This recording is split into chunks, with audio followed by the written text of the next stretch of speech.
Et bonjour, bah écoutez, on se retrouve aujourd'hui en mode désolé, je suis en tenue de la maison avec le gros pull qui me va 10 fois trop grand et j'ai le petit bout dans les bras.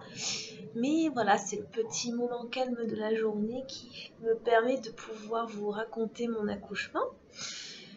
Je sais pas trop comment est-ce que je vais vous raconter tout ça, je m'excuse d'avance s'il y a des choses comment dire, raconter de manière pas très très positive, c'est parce que c'est encore très très frais dans ma tête et qu'il y a rien qui s'est passé comme prévu. Mais tout va bien, hein, rassurez-vous. Et puis on a la chance d'avoir été super bien entouré dans un bon service. Enfin voilà, tout va bien. Il risque d'y avoir des coupures dans la vidéo si jamais le petit se réveille ou enfin voilà. Mais normalement, il est peut-être parti. Mais enfin, quand je dis parti, c'est il dort quoi. Voilà, j'avais déjà commencé à tourner cette vidéo où je vous racontais mon accouchement et finalement j'ai été coupée. J'ai eu le facteur qui est venu à la maison, après j'ai Mignon qui est rentré. Enfin bref, du coup ça faisait trop de coupures et je savais plus où j'en étais à chaque fois que je reprenais la vidéo. Donc je vais tout recommencer, ça va être plus simple. Oui. Tout ça? Ah bon? D'accord. Euh, donc oui, je vais vous raconter l'accouchement. Je devais être déclenchée le 6 février, donc mercredi 6, euh, parce que je faisais de la tension et que je faisais du diabète gestationnel et du coup ils avaient peur que le bébé soit trop gros, ils l'avaient estimé entre 3,6 kg et 4 kg, enfin voilà. Et du coup, mon terme était pour le 20 février qui est normalement mon anniversaire, et ils ont décidé de me déclencher 15 jours avant, le 6 février, et j'avais rendez-vous là-bas à 7h30 le matin. La veille au soir, très très stressée, et puis très fatiguée parce que je dormais très très mal, j'avais des contractions depuis plusieurs semaines à ce moment-là, j'étais vraiment crevée, et tellement stressée par le lendemain que je n'arrivais pas à m'endormir, donc j'ai regardé la télé longtemps, et puis finalement à minuit et demi, non, vers minuit, non pas plus, vers minuit, je me dis quand même, dans même pas 7h30, je suis déclenchée, il faut vraiment que j'essaie de me reposer, même si j'arrive pas à dormir, mais à être allongée et à me poser. Je vais pour me lever du canapé, j'étais exactement à cette place ici, et je me mets debout, et en me mettant debout, je sens un déchirement à l'intérieur de moi, j'étais vraiment, mais c'était très douloureux. Et puis, je sens quelque chose qui coule. Alors, ça va être très très cru, mon vocabulaire, mais au moins, voilà, vous savez ce qui s'est passé et comment je l'ai vécu. Et là, à ce moment-là, je me dis, ça y est, mon périnée me lâche, je me pisse dessus, vraiment. J'ai cru que c'était ça. Et en fait, non, je perdais les os. Mais je l'ai pas compris tout de suite parce que soit on m'a dit qu'on perdait les os et c'était du goutte à goutte, la poche fissurée, tout ça. Soit c'était, comme on dit, les grandes eaux et c'est le splatch comme un ballon de baudruche, si vous voulez. Enfin, je cherche une comparaison, mais j'en trouve pas d'autre, donc voilà. Et comme une bombe à eau, quoi, de ballon, et que ça explose et que ça coule tout d'un coup. Et ben moi, en fait, j'ai eu un entre-deux. C'était par vague. Voilà, on va dire des petites vagues. Ouais, on va peut-être dire ça. C'était pas du tout du goutte à goutte, c'était beaucoup plus fort, mais c'était pas une explosion. Du coup, j'ai mis du temps à comprendre que c'était pas. Comment dire que, que c'était pas de l'urine, quoi. Donc, du coup. Oh, qu'est-ce qu'il y a, mon petit cœur? Ça va? Allez, courage. Et du coup, je vais aux toilettes. Je contrôle tout ça. Et quand je m'assois, en fait, je m'attendais à faire pipi, du coup. Et en fait, ça s'arrête. Donc, je comprends pas. Et puis je me remets debout et là ça recoule d'un coup. Donc là je préviens Emilien, je suis persuadée que c'est les os. Je lui ai dit Emilien, il s'était couché depuis une demi-heure. Je lui ai dit vite réveille-toi, j'ai perdu les os, on va à la mat. J'appelle le service maternité qu'ils ont un numéro H24 disponible. Je leur explique que j'ai perdu les os et ils m'ont dit très bien, on vous attend, il n'y a pas de souci et tout. Ils m'ont même dit si vous voulez prendre une douche avant, n'hésitez pas et tout. Enfin voilà. Bon, j'étais tellement en état de stress que je voulais juste être prise en charge, donc ce que j'ai fait, c'est que je me suis habillée tout de suite. Euh, Bon, chose un peu débile parce que je me suis embêtée à me préparer, mais en fait, je perdais tellement les os que mes vêtements étaient trempés. Je me suis retrouvée à marcher avec une serviette de bain enroulée entre mes jambes. Et en fait, je la coinçais entre mes jambes et je marchais comme ça parce que je semais partout, sinon on me suivait à la... non, on ne me suivait pas à la trace parce que ça se voyait pas, c'était transparent, mais voilà. Mais qu'est-ce qu'il y a? Tu sursautes? Mais alors? Ah oui. Excusez-moi. Il est entre deux en fait. Il commence à peine à se détendre parce qu'il a eu des coliques là un peu toute la nuit et toute la journée. Et voilà. Vous verrez que ses cheveux normalement dans la vidéo. Je préfère vous le dire. Je vais pas montrer son visage.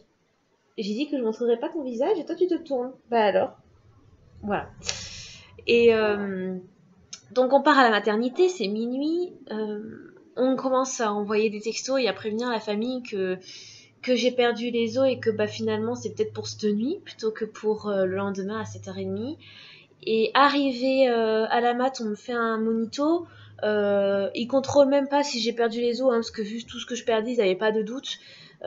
Du coup, ils m'ont mis sous monito pendant, je pense, une bonne heure, mais ils venaient contrôler toutes les 10 minutes, voir si tout allait bien. Alors tout allait bien, j'avais juste pas de contraction au début que j'ai perdu les os et c'est arrivé à la mat que vraiment, là ça commençait à être costaud. Donc j'avais à ce moment-là des contractions toutes les 2 minutes et les contractions duraient un peu plus de 30 secondes à peu près à ce moment-là. À ce moment-là. Et je commençais vraiment à avoir mal, mais je supportais à peu près. Au bout d'une heure, du coup, il voit que le travail est lancé, quoi. Il me contrôle mon col qui est toujours à 1, sachant que mon col est à 1 à ce moment-là depuis 3 semaines, hein, pratiquement. Donc voilà, il n'y a pas de changement, quoi. On me dit, de toute façon là, c'est la nuit, faut juste attendre parce que c'est un premier bébé, ça va être long. Et puis, au pire des cas, si ça avance pas d'ici le lendemain matin à 7h30, comme j'avais rendez-vous pour faire un déclenchement par ocytocine, eh ben on le fera à ce moment-là. Donc voilà. L'ocytocine, pour celles et ceux qui ne savent pas ce que c'est une hormone qu'on nous injecte par perfusion généralement. Et cette perfusion, elle nous déclenche en fait des contractions de travail artificiellement. Et après, bah, c'est vrai que c'est réputé que ça fait plus mal que des contractions dites naturelles parce que c'est pas naturel, voilà, justement c'est déclenché. Donc bah de toute façon je me dis on verra, voilà, mais au pire il y avait ça comme solution. On nous mène en chambre, on nous installe, Emilien est sur un lit d'appoint, tout ça, et on attend, donc là ça devait être 1h30 du matin, quelque chose comme ça. Et finalement, Emilien commence à s'installer, mais le pauvre il était tellement gêné qu'il avait même pas osé demander des draps et tout. Le lit, il y avait juste le matelas en fait. Il y avait pas d'oreiller, il y avait pas de drap, il y avait rien. Enfin bon. Du coup, il se met même dessus et il dort sur son manteau. Et moi, je commence à aller de plus en plus mal. J'ai très très mal. Je me souviens de la douleur. Enfin, j'étais vraiment pas bien. Du coup, je commence à me dire dans ma tête qu'il faut que je marche. Je ne sais pas pourquoi, mais à ce moment-là, il fallait que je marche. Donc je me mets à marcher dans la chambre. Bon, je marche pas bien loin hein, et à un rythme très doux. je je m'accroche au lit, au bar du lit avec la douleur et je me penche en avant et alors je ne criais pas de douleur, mais c'était vraiment des râles, ça prenait dans la gorge. Je sais pas comment vous dire, mais bon, c'était animal quoi. Voilà. Donc voilà, je n'ai pas hurlé à la mort, mais j'avais bien mal. Et puis finalement, j'ai attendu, je crois, 20 minutes, quelque chose comme ça, et je tenais plus vraiment. Je tenais plus du tout. C'était à tel point où j'avais besoin de marcher, mais mon corps ne répondait plus. Je demandais à ma jambe d'avancer pendant une contraction, et en fait, ma jambe se bloquait, et je n'arrivais pas à avancer. Donc finalement, je décide d'appeler les sages-femmes Et je m'excuse auprès d'elle et je leur dis vraiment que la douleur est intenable, c'est pas possible, que je peux pas rester comme ça, qui est vraiment... voilà, quand on nous dit là, quelle est la douleur de l'échelle de 1 à 10, je leur dis je suis à 9 quoi. Donc du coup, elles ont dit, bah, on va vous faire une piqûre de morphine en attendant demain matin et en espérant que vos contractions soient des contractions de travail et que le col s'ouvre après, quoi, que tout aille bien. Donc on me fait cette piqûre de morphine qui normalement c'est une piqûre qu'on fait dans la fesse ou dans la cuisse. Et en fait je me tremblais tellement avec les nerfs, le stress et la douleur qu'on me l'a carrément injecté dans la perf. Voilà, ils ont pas cherché à comprendre, mais pas dans la perf dans la poche, hein, parce que j'étais sous perf, mais carrément au niveau de mon bras, dans le petit tuyau, carrément dedans, quoi, voilà. Donc du coup, j'ai pas senti tout de suite la différence, mais on m'a dit que je serais tranquille normalement pour minimum 4 heures. De 4 à 6 heures, ils ont dit que ça fait effet. Donc j'étais contente, je me suis dit, oh, c'est bien et tout. Je commence à aller mieux au bout d'un petit quart d'heure. Et là, je revis et je me détends. Je ne m'endors pas vraiment parce que je suis vraiment dans l'euphorie de ce qui va se passer, quoi. Le bébé va arriver, enfin voilà. Mais je me repose quand même, je me sens mieux. Et puis ça a duré, ouais, 2 petites heures. Ouais, 2 heures. Et là, ça revient. Je me dis, waouh, c'est chaud. Emilien s'était endormi. Moi j'étais allongée et là vraiment j'étais pas bien du tout, ça recommence et quand ça revient la douleur, une fois que ça avait disparu, on a l'impression que ça fait encore plus mal, c'est horrible. Donc j'essaie de patienter, je tiens peut-être une demi-heure, je les rappelle. Franchement, j'ai honte. Je pensais tenir à la douleur et puis en fait, c'était particulièrement fort. Mais on m'a dit que c'est normal que, en plus, la douleur était plus forte chez moi parce que quand on a perdu les os, les contractions sont plus fortes. Donc voilà, déjà cette différence-là, enfin, en tout cas, c'est ce qu'on m'a dit. Et les heures passant, c'est de pire en pire. On me dit qu'on va peut-être me faire une autre piqûre de morphine, mais que c'est pas normal que ça n'ait duré pas aussi peu de temps. Donc on me refait un monito, surtout pour contrôler le cœur du bébé, parce que ça, le fait que j'avais des contractions, on n'en avait pas le doute, hein, il n'y avait pas de souci. Et puis on contrôle que le cœur du bébé aille bien, parce que la morphine peut le rendre groggy aussi, quoi. Et puis en fait, tout allait bien.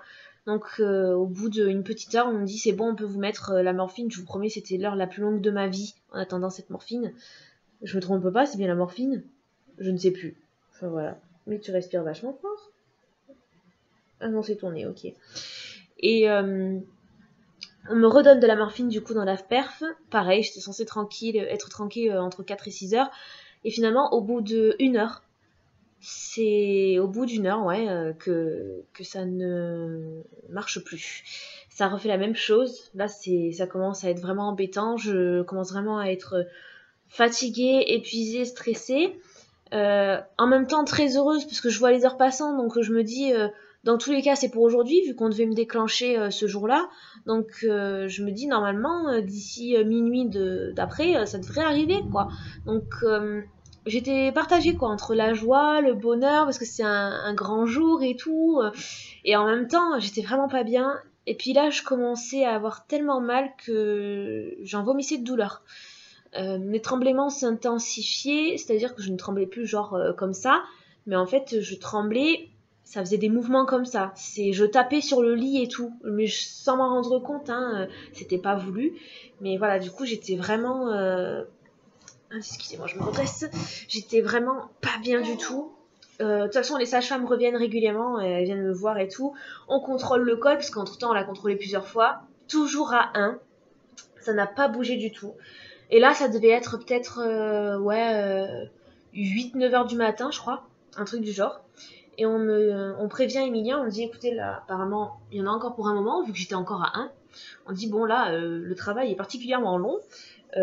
Donc, monsieur, si vous voulez rentrer prendre une douche, prendre des affaires, enfin, vous poser un peu, n'hésitez pas.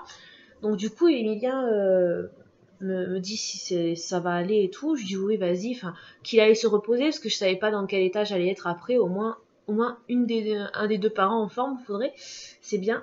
Donc il part à la maison et puis il se prend une douche et tout et puis voilà.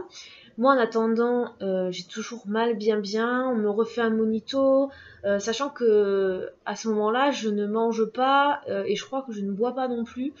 Parce que je suis en travail quoi, donc du coup ils s'attendent qu'à tout moment on me pose une péridurale, quelque chose, enfin Bref, les heures passent encore. Et puis finalement, vers midi, ouais, 11 h midi, on me dit, écoutez, là, on me recontrôle le col, je suis toujours à 1 centimètre. Et on me dit là, ce qu'on va faire, c'est qu'on va faire l'ocytocine, comme c'était prévu normalement à 7h30 du matin. On me déclenche, comme ça, les contractions que ça va intensifier encore plus vont là faire un travail, quoi, quelque chose. Donc je leur dis d'accord, ben pas de souci, mais je pensais à la souffrance et on m'a dit non, là ce qu'on va faire c'est que comme du coup on va vous déclencher à l'ocytocine, c'est obligé que le bébé arrive, on va vous faire la péridurale avant. Parce que de toute façon vous avez déjà les contractions de travail et là on va vous faire le déclenchement qui n'empêchera pas le col de s'ouvrir quoi. Donc du coup ok. Je préviens Emilien par texto et puis il me téléphone et il me dit qu'il arrive.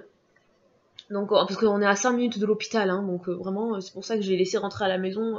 Voilà, j'étais vraiment pas inquiète, je sais qu'il était à côté. On me transfère en salle de travail, du coup, parce que j'étais dans la chambre.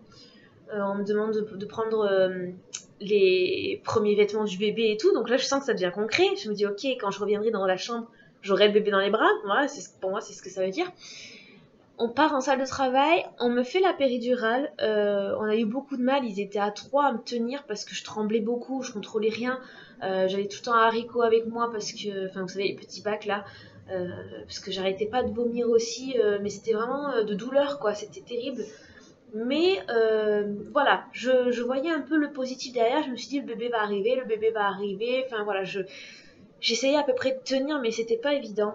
Et puis ça s'était pas passé comme prévu, donc c'était pas pour moi le schéma, j'arrive à 7h30 à l'hôpital, on me déclenche, j'ai quelques contractions, et puis enfin moi j'avais le repère d'autres dans la famille, je veux dire un accouchement de mon côté, je crois que ouais, je me suis dit en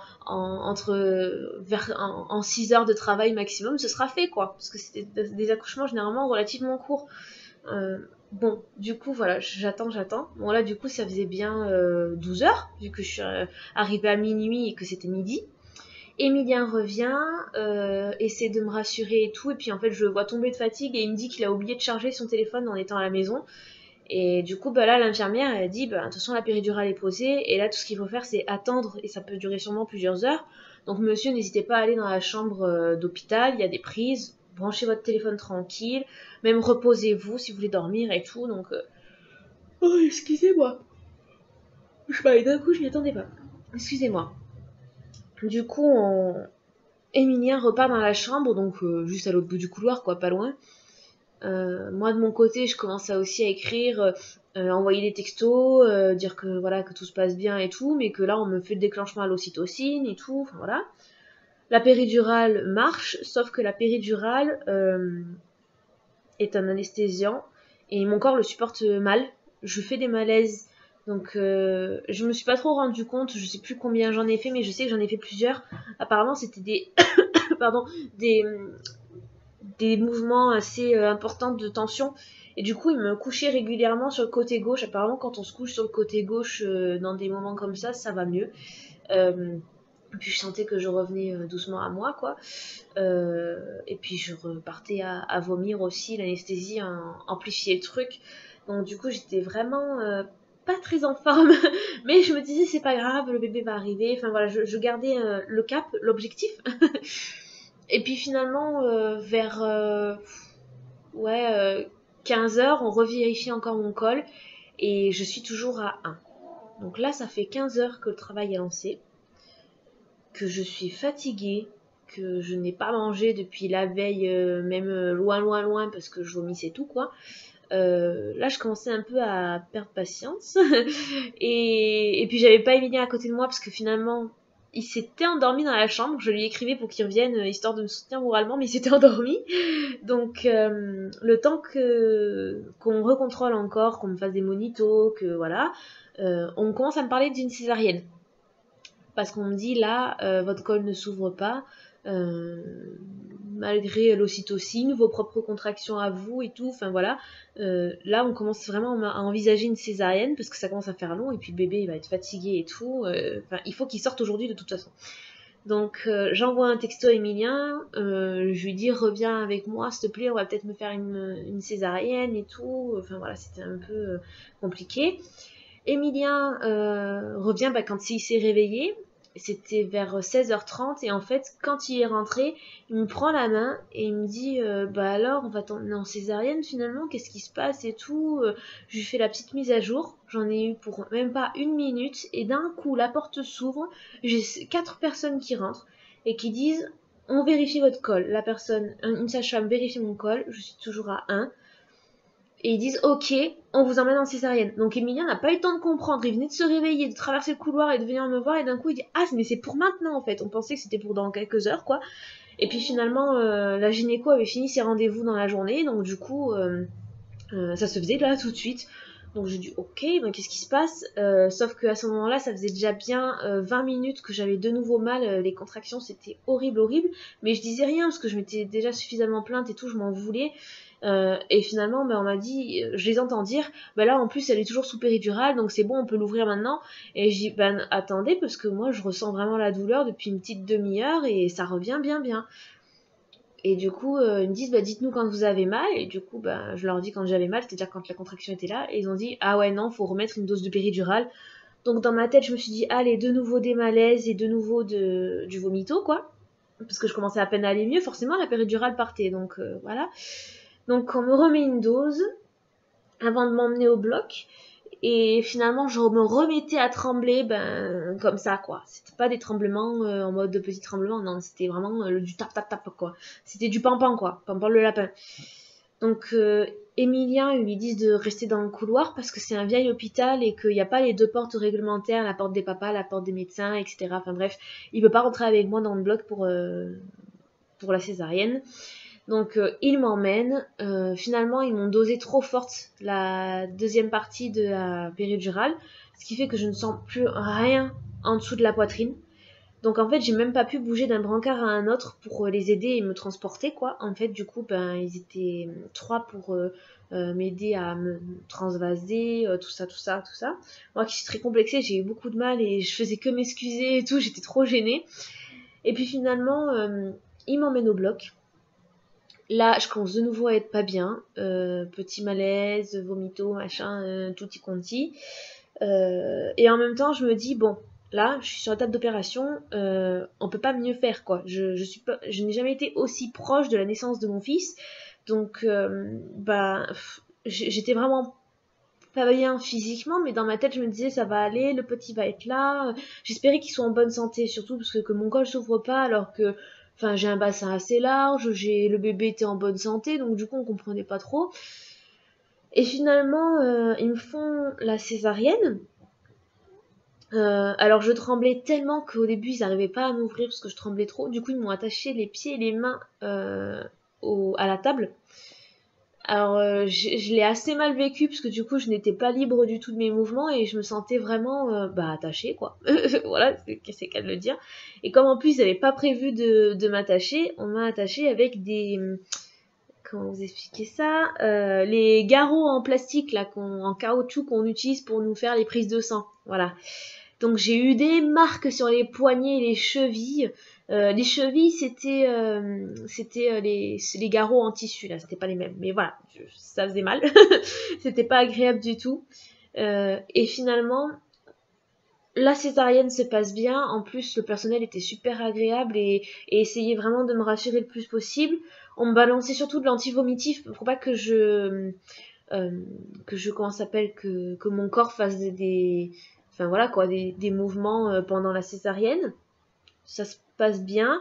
On m'explique, on me dit là voilà, on est en train d'ouvrir, c'est la dernière partie, vous allez bientôt entendre votre petit crier et tout, ça y est, c'est bientôt fini, courage et tout. Enfin vraiment super, c'était cool. Je crois qu'il devait être 6 dans la salle ou quelque chose comme ça.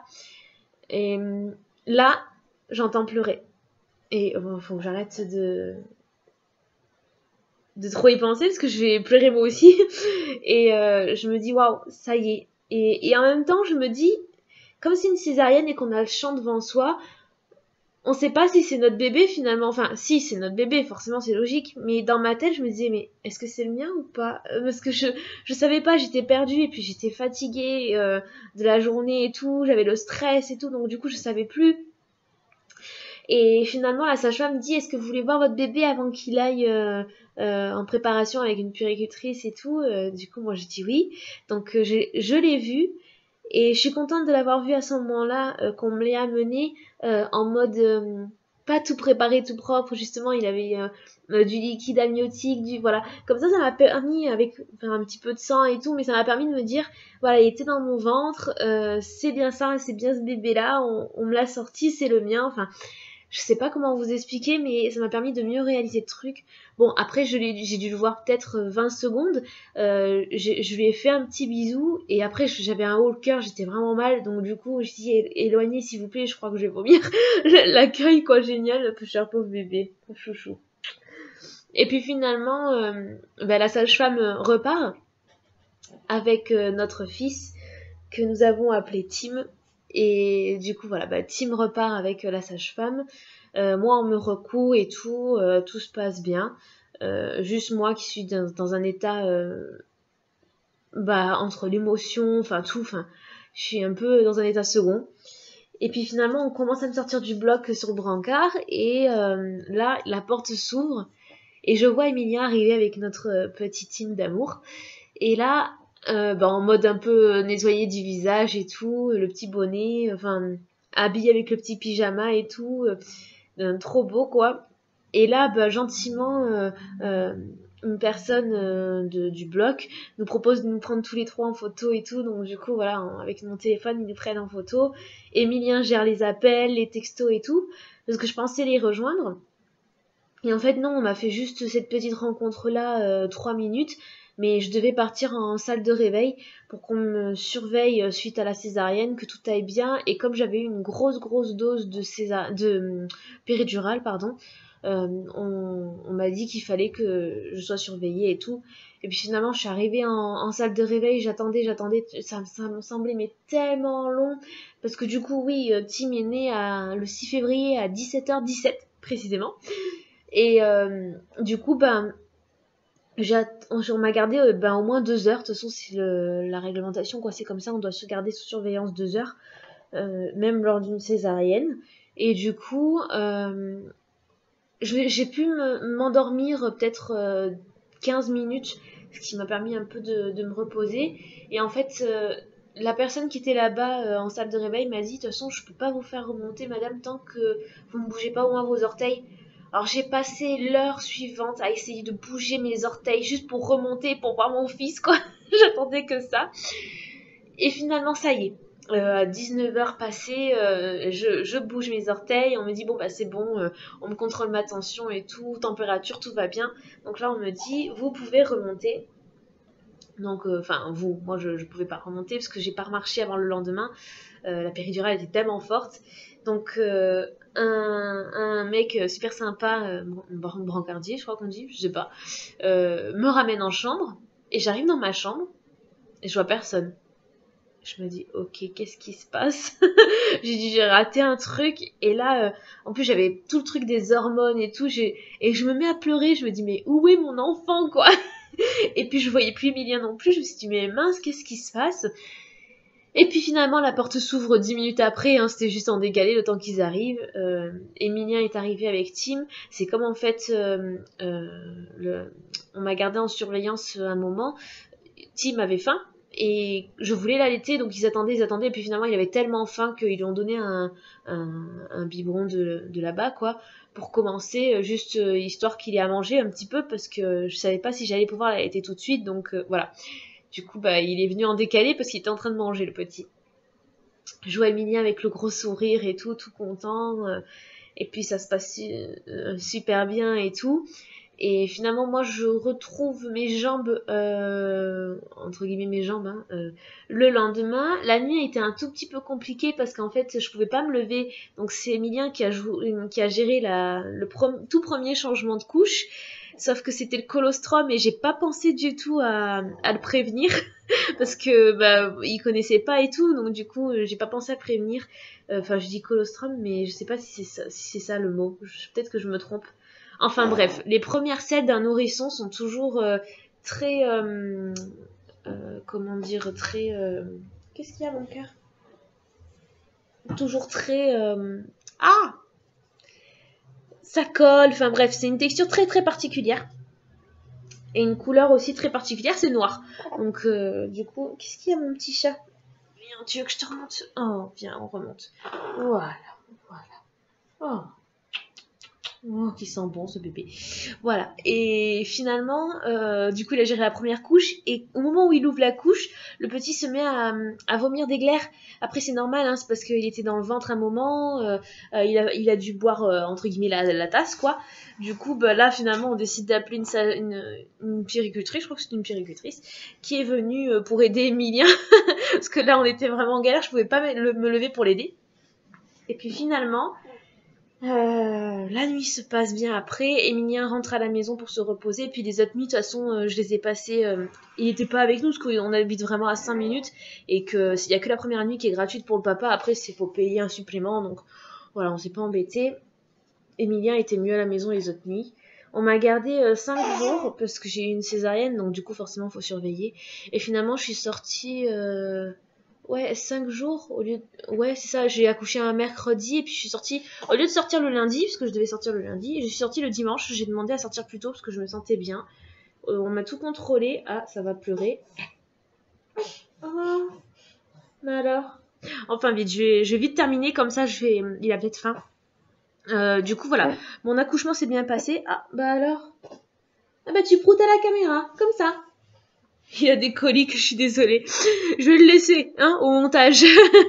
Comme ça, vous voyez tous les côtés du bébé. Et du coup, voilà, je termine juste en disant que je suis sortie avec un jour d'avance. Mais j'ai eu beaucoup, beaucoup de stress, mais tout va bien. C'est que du positif. Un bébé, c'est formidable. Et je sais pas comment dire, mais maintenant, j'ai comme une sensation d'être utile à 100% à quelqu'un, d'être vraiment indispensable à quelqu'un.